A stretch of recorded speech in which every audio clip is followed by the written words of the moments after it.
Israeli jets have bombarded not just northern Gaza, but southern Gaza too, despite Israeli officials calling on the 2 million displaced Palestinians to flee south.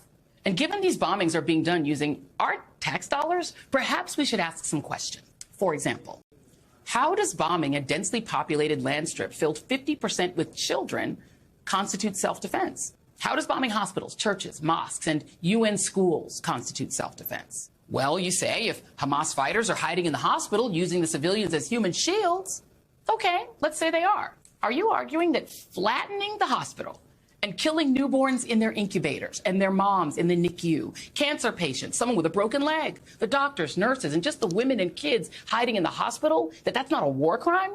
Because you would be wrong, according to international law. Well, why don't the people in Gaza just turn over Hamas militants to the Israelis? Okay, how do you propose they do that?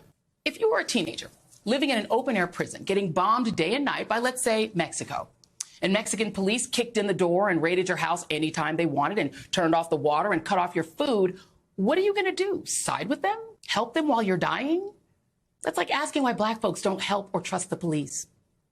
Okay, but after 9/11, we bombed Afghanistan in self-defense? Yeah, we did. And did that put an end to al-Qaeda or get bin Laden? No, it did not. Bin Laden wasn't in the country we were bombing. President Obama got him 10 years later in Pakistan using special forces and without bombing scores of kids to death. Bombing Afghanistan did buy us a 20-year occupation that got us more enemies in the Muslim world when we scooped people up on the battlefield and dragged them off to Gitmo.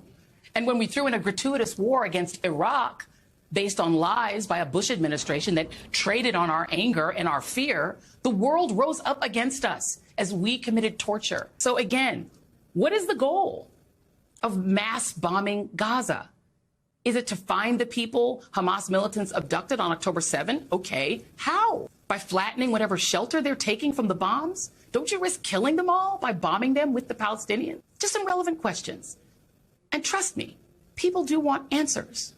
And then somebody, anybody, actually working to solve the real problem, which is a 56-year occupation of the West Bank and Gaza Strip that has sparked and will continue to spark vehement and, yes, even violent resistance.